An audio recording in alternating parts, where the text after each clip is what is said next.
here's the thing. Just because you have plans for the money doesn't mean that you have a plan for your money. I mean, sure, you may have plans in mind for how you want to spend your savings, but how would you feel if you were to experience a Black Swan event or the universe decided you to teach a lesson in Murphy's Law?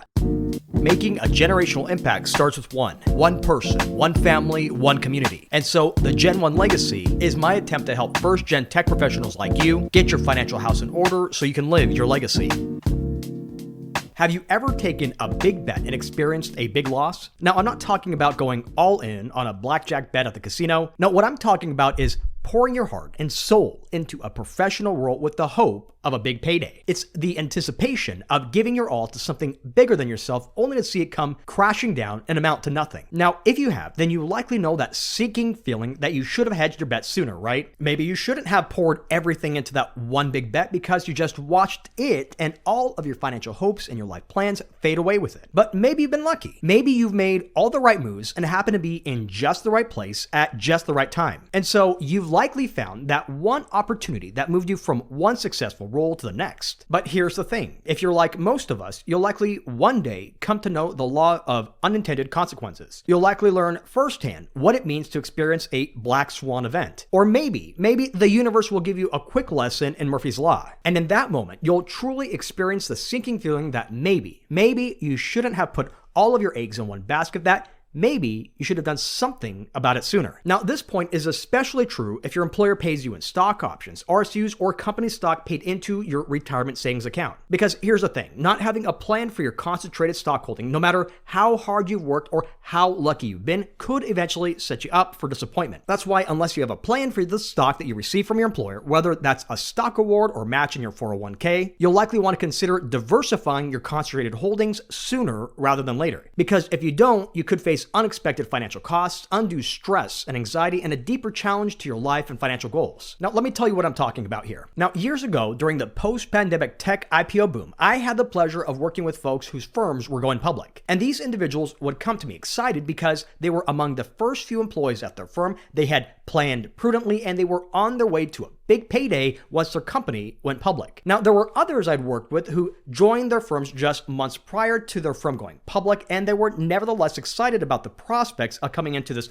big windfall. Now, for some of these individuals, their IPO led to life-changing money in the months that followed. But for others, they sat by and helplessly watched the wealth that they'd staked their career on evaporate right in front of their eyes. That's because one minute the price of their company's stock was riding high, and the next it fell to a fraction of its original value. Now, whether you're part of the first group that got lucky or the second group who didn't, one day something will happen to your concentrated stock holding that will leave you with the feeling that maybe I should have done something about it sooner. And so here's the thing. Not having a plan for your company's stock as it vests or becomes available to you likely will set you up for future losses, likely will fill you with anxiety, and possibly lead you to doubt your legacy building goals for the future. All right, now I know some of you out there are likely looking at charts of tech stocks now, and you're asking yourself, where's the disappointment, right? That's because you're looking at the trajectory of the NASDAQ 100 index in the months following the 2022 sell-off versus where we are at the start of 2024, and you're saying, where's the beef? I mean, sure, while tech stocks fell precipitously at the start of 2023, by the end of 2024, the NASDAQ index was back to setting all-time highs, right? So then you're likely thinking, had I done nothing, had I avoided hedging my bets, everything would have been just fine. I shouldn't have done anything. But here's the thing. Not all companies that IPO'd in 2021 or 2022 emerged unscathed from the tech sell-off. In fact, while some companies were able to track or best NASDAQ stock performance in the years following the 2023 sell-off, many weren't quite so lucky. That's because the value of some firms, like those associated with autonomous driving technologies, initially rallied into their IPO, but here, years later, they're still now worth a fraction of their initial price. And what about SPOCs? Remember those things? They were supposed to be the next hot investment opportunity, right? Well, the equity value of many of the firms acquired by SPOCs was in many cases wiped out because these questionable investments later failed and left no value for their employees. Listen, we can go on and on talking about both sides of the post-pandemic market environment, because for every tech IPO that hit a home run over the past few years, many more didn't make it. But here's what really matters when you're staring into a market sell-off and you need the money. Ultimately, you don't want to be the guy or the gal who says to themselves, I should have done something about this sooner. Now, what you do with your company's stock often goes beyond the decision at IPO. In fact, holding on to a concentrated position of employer stock can hurt you even if the stock's price has been doing relatively well over the past few years. How so? Well, consider what happened to financials back in 2008. More specifically, in the fall of 2008, I personally watched Wachovia, this seemingly safe mega regional bank, collapse overnight and take with it the retirement hopes of many of its employees. Now, fast forward a few years, and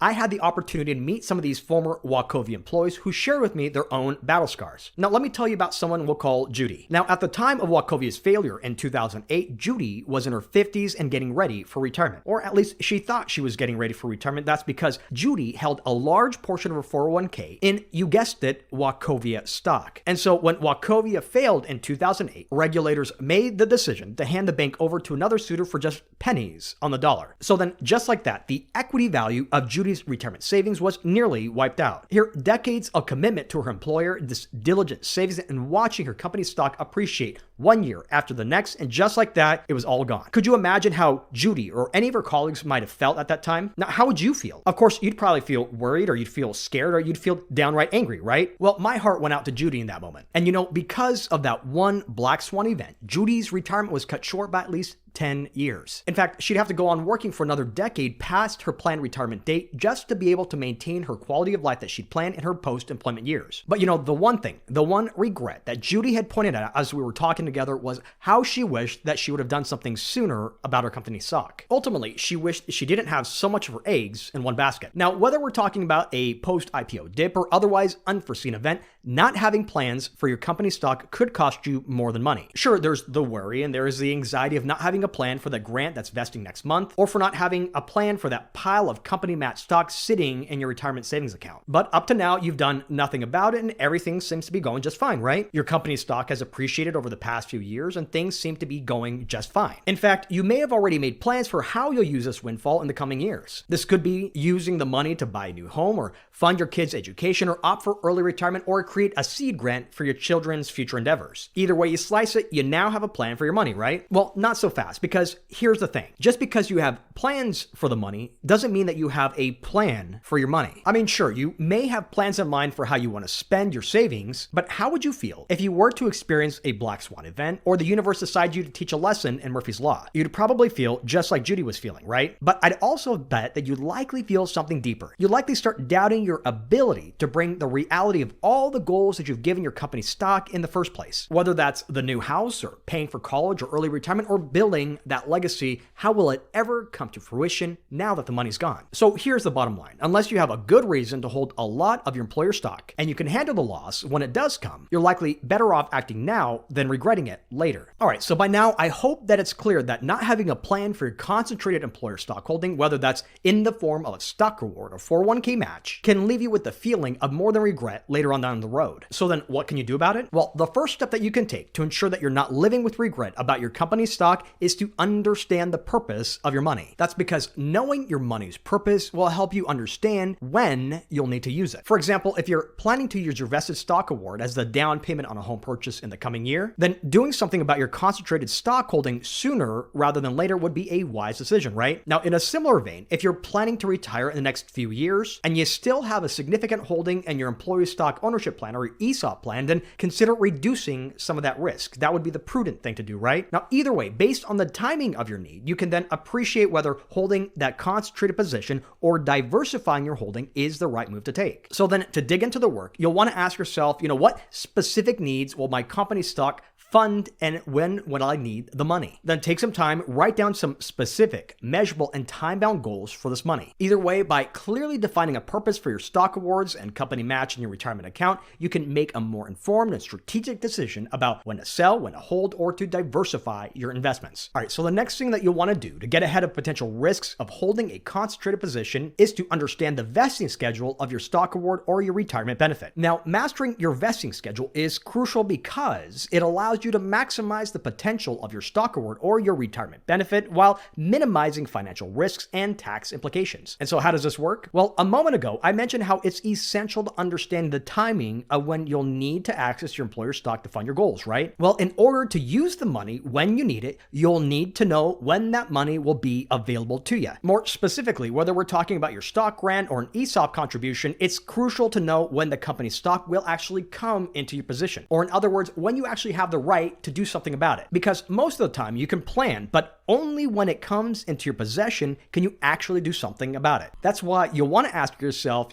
what are the key dates of my vesting schedule and how should I be prepared? Then clearly note all the important vesting dates and review them on a regular basis to stay aware of when your shares will actually become available to you. Either way, knowing when you can access your vested shares allows you to plan more effectively, and more specifically, it gives you the ability to line the availability of these assets with your financial goals, whether that's buying a house or saving for retirement or making other investments. Now, the last thing that you'll want to consider to minimize future regret is to come up with a selling strategy for your vested stock. And so what is a selling strategy? Well, a selling strategy is a way to manage concentrated employer stock risk where you gradually sell off a stock that takes up too much of your investment portfolio. And here again, by deciding ahead of time how much and when you'll actually sell those shares, you can avoid the pitfalls of having too much riding on the performance of your employer stock. Now, think about it. What if your company hits a rough patch just as your life plans begin to unfold? Well, if your financial well-being is too closely tied to your company's stock, then your own financial health can take a hit, right? And so the goal here is to lower the risk in your portfolio by spreading it out or diversifying your investments. This way, you can gradually reduce your exposure to just one company, or in this case, your employer's stock. Then with the proceeds of selling off this concentrated position, you could use the money to invest in different sectors or different types of assets like bonds, stock, or real estate. So then as you get started in this process, you'll want to ask yourself, what is my ideal asset allocation strategy? Here, what we're trying to get at is understanding your ideal mix of stocks, bonds, and investments in US and international assets. And by understanding what your ideal asset allocation strategy is,